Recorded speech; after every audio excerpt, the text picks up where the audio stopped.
Mon exclusion initiale m'a placé dans une situation qui pourrait être décrite, en termes foucaldiens, comme une assignation disciplinaire.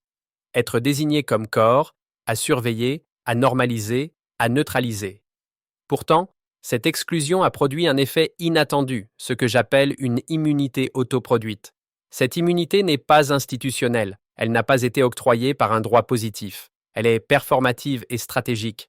Elle existe parce que je l'ai formulée et parce que je l'ai inscrite dans un dispositif d'archives, de récits et d'artefacts numériques. On pourrait dire qu'elle fonctionne comme une contre-gouvernementalité. Elle se déploie sur 3 niveaux. D'abord, le plan géopolitique.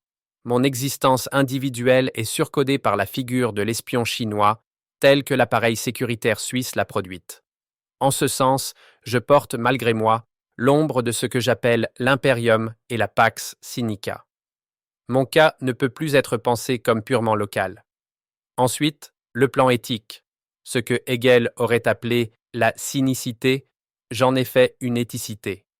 Ce n'est plus un stigmate racial ou politique, mais une ligne de vie, une manière d'habiter le monde en dehors de la distinction schmittienne de l'ami et de l'ennemi. Enfin, le plan discursif.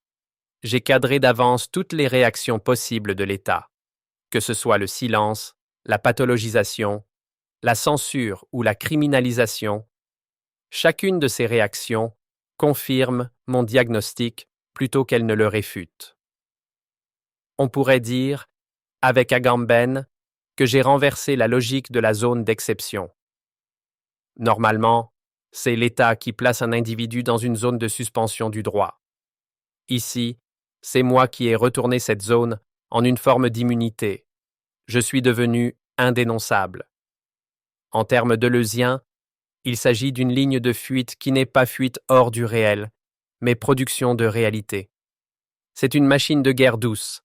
Chaque tentative de capture étatique se renverse en production d'archives, en intensification de désirs, en preuve de ce que j'affirme.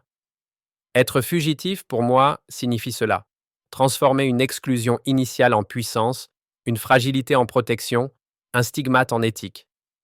C'est, au sens le plus strict, inventer une immunité qui n'est pas un privilège, mais un mode d'existence.